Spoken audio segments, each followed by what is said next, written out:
कि आप कभी भी बच्चों पे प्रेशर ना डालें कि वो अच्छे नंबर लेकर आए या कुछ अच्छा करें, जो भी है। सबसे पहले मैं पढ़ाने वाला हूँ दिशु को इंग्लिश।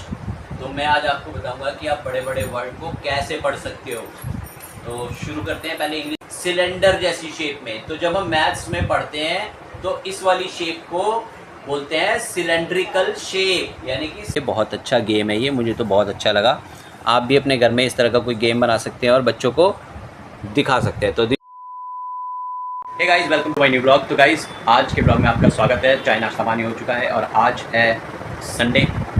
तो आज कोई कोचिंग नहीं है, कोई ट्यूशन नहीं है, लेकिन अभी फ़िलहाल बहुत सारे काम हैं। और एक सबसे ज़रूरी काम है कि दिशु के एग्ज़ाम्स स्टार्ट हो चुके हैं। कल दिशु का पहला एग्ज़ाम था और अभी कई सारे एग्ज़ाम हैं, यानी कि अभी दिशु का फ़न टाइम थोड़ा सा हमें रुकना होगा, यानी कि उसको पढ़ाना है अभी।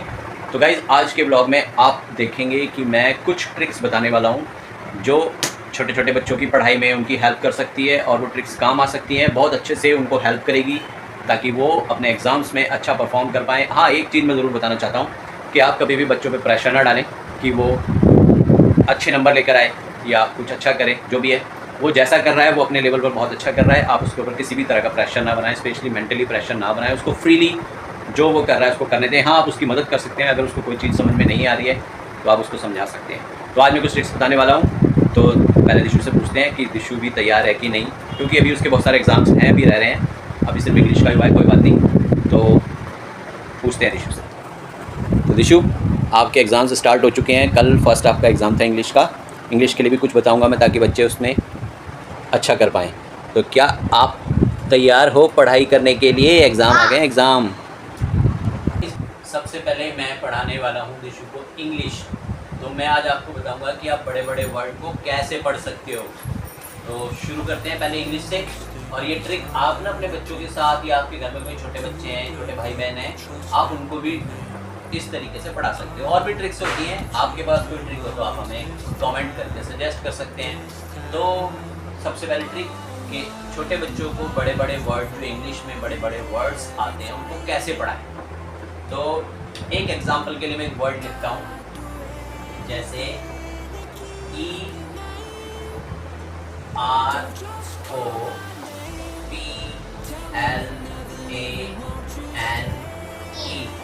अब जैसे यहाँ पर मैंने एक वर्ड लिखा है एरोप्लेन।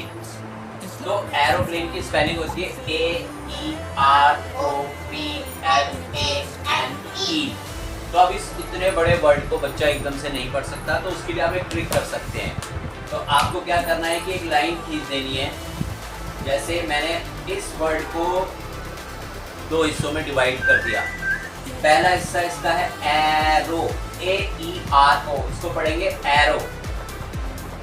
तो आप बच्चे को किसी भी बड़े वर्ड को 2 या 3 हिस्सों में डिवाइड करके आराम से पढ़वा सकते हैं। जैसे अब दिशु इसको पढ़ के दिखाएगी AERO PLANE। तो ये हो गया प्लेन।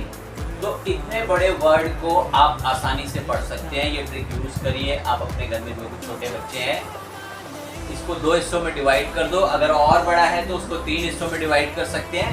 तो पहला हो गया AERO एरो, और दूसरा हो गया PLANE प्लेन। यानी कि अब इसको मिलाकर क्या पढ़ेंगे? एरोप्लेन।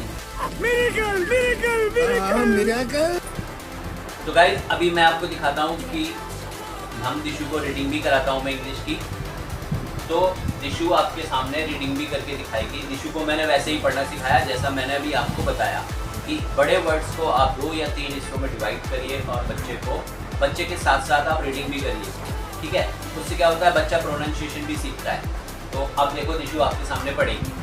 रीडिंग रोज करवानी है। Fun with friends. My bicycle. I have a red bicycle. I pedal and I read. Train, train, train goes the bell. Next, my friends move aside.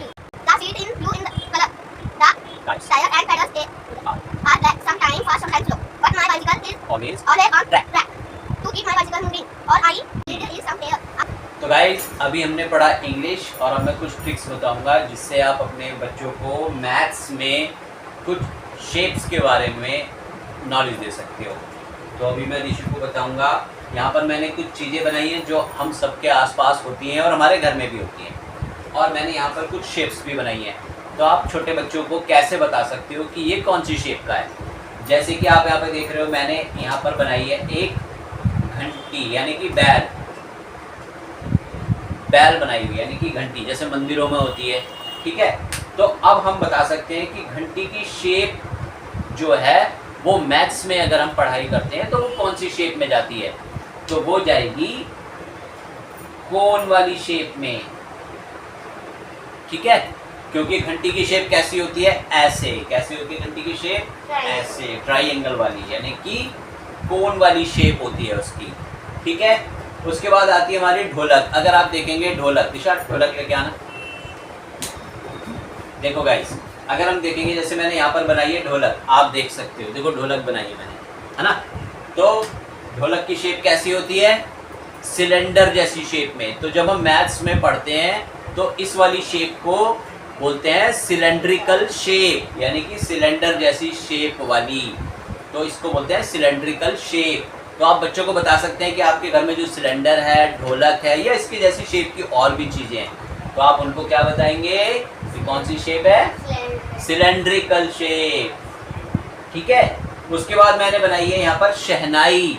जैसे हमने देखा होगा शादी में जो बैंड में चलते हैं लोग, बजाते हैं उसको, आपने ऐसे देखा होगा। तो उसकी भी शेप कौन सी होती है, कोन वाली शेप। कोन मतलब आप बच्चों को ये बता सकते हो आपकी फेवरेट आइसक्रीम कौन सी है, तो बोलेगा कोन वाली आइसक्रीम, जो हम जब मेले में घूमने जाते हैं तो वहाँ भी खाते हैं। खाते हो ना आप भी। आपको अगर कोन वाली आइसक्रीम पसंद है तो कौन सा फ्लेवर पसंद है वो कमेंट में आप नीचे लिख सकते हो। दिशु आपको कौन सा पसंद है, चॉकलेट वाला, ठीक है। तो ये हो गई हमारी कोन शेप, यानी कि आपको अपने घर में जितनी चीज़ें हैं आप ये वाली ट्रिक यूज़ करके बच्चों को शेप्स के बारे में बता सकते हो। तो घंटी जो हो गई हमारी कोन वाली शेप हो गई, ढोलक जो है हमारी वो सिलेंड्रिकल शेप हो गई, और शहनाई हमारी ये भी कोन वाली शेप हो गई। और हमारे घर में जो पानी का मटका है, या फिर कोई गोल बर्तन है, या बलून है, या बच्चा किसी बॉल से खेलता है, तो वो कौन सी शेप हो गई, सर्कल, ठीक है।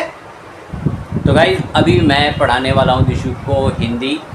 तो मैं बताऊंगा हिंदी कैसे आप बच्चों के, देखो वैसे तो बहुत सारी ट्रिक्स होती हैं, बहुत सारी ट्रिक्स के ज़रिए आप उनको पढ़ा सकते हो, लेकिन हम कुछ ही ट्रिक्स बता रहे हैं। फिर नेक्स्ट कभी कोई वीडियो बनाऊंगा तो उसमें भी कुछ ट्रिक्स बताऊंगा। बाकी आपके पास भी कुछ ना कुछ ट्रिक्स होंगी तो आप उनको भी यूज़ करके अपने बच्चों को पढ़ा सकते हैं।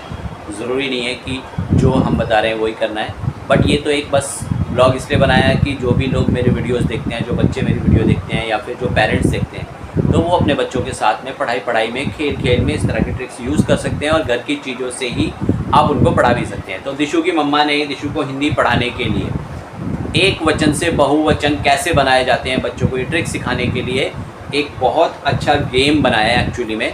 तो उस गेम के ज़रिए भी आप बच्चों को ये सिखा सकते हो कि एक वचन यानी कि कोई एक वस्तु, और बहुवचन यानी कि एक से ज़्यादा वस्तु या किसी का कैसे बनाया जाता है एक वचन से बहुवचन। तो वो दिखाता हूँ मैं आपको। देखो गाइस, दिशु की मम्मा ने ये बनाया है दिशु को हिंदी पढ़ाने के लिए। बहुत अच्छा गेम है ये, मुझे तो बहुत अच्छा लगा। आप भी अपने घर में इस तरह का कोई गेम बना सकते हैं और बच्चों को दिखा सकते हैं। अभी मजा आएगा ना भिड़ो। तो दिशु आपको आता है ये करना, कैसे खेलते हैं इस गेम को? yes. तो आप खेल के दिखाओ। तो गाइस देखो, यहाँ पे रख लो इसको, दिशु ऐसे खड़ा कर लो। हाँ, तो गाइस देखो दिशु आपको बताएगी, तो हमको यहाँ पे फिर से घुमाकर आपको दिखाएगी। तो गाइस अभी दिशु आपको दिखाएगी इसको कैसे करना है। घुमाओ दिशु। ये दिशु ने घुमाया, ये आया पौधा, आया पौधा। देखो गाइस, है ना। तो आप बच्चे को बता सकते हो कि एक पौधा आया है तो इसका मतलब एक होता है। अब दिशु करके दिखाएगी कि पौधा जो होता है उसका बहुवचन कैसे बनाएंगे। तो इसका बहुवचन है इसके अंदर पौधे। तो इस तरीके से आप दो गोल गोल सर्किल काट के गत्ते के या पेपर के कैसे भी, और उसके बाद उन पर एक गोले पे लिखेंगे आप एक वचन वाले शब्द और दूसरे पे लिखेंगे बहुवचन वाले शब्द। तो इस तरीके से आप बच्चों को हिंदी में बहुत अच्छे से और आसानी से समझा सकते हैं गेम में। गाइस मुझे तो ये ट्रिक्स बहुत अच्छी लगी। जैसे आप इंग्लिश भी बच्चों को बड़े बड़े वर्ड्स भी पढ़ना सिखा सकते हैं, और हाँ, रीडिंग ज़रूर करानी है बच्चों को, और सबसे पहले खुद करनी है आपको रीडिंग, ताकि बच्चा अच्छे से उस प्रोनाउंसिएशन के साथ में ही वो भी पढ़ सके। और मैथ की भी मैंने कुछ ट्रिक्स बताई आपको, जिसके ज़रिए आप बच्चों को शेप्स बता सकते हैं घर की चीज़ों से ही। और उसके बाद फिर मैंने आपको बताया हिंदी का, जैसे दिशु की मम्मा ने उसके लिए गेम बनाया हुआ है, ऐसे ही कोई और भी आप भी बना सकते हैं। अगर आपके पास कोई आइडिया है तो आप कमेंट में बता सकते हैं। तो आज का वीडियो आपको कैसा लगा आप बताइएगा ज़रूर, कमेंट ज़रूर करिएगा। आपने इससे क्या सीखा, बच्चों को हेल्प मिली या नहीं मिली।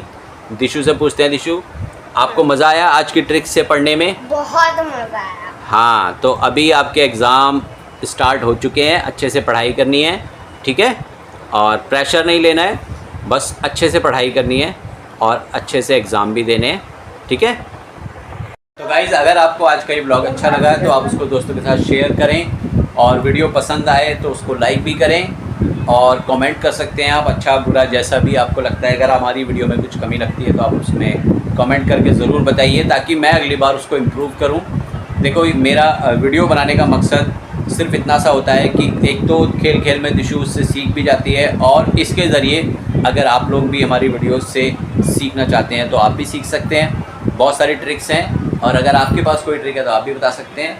तो हमें तो बहुत मज़ा आया आज के ब्लॉग में, आपको आया या नहीं आया आप कमेंट करके ज़रूर बताइएगा। अभी मैं करता हूँ इस ब्लॉग को एंड, क्योंकि मुझे वीडियो को एडिट भी करना है। तो मिलते एक और नए ब्लॉग में।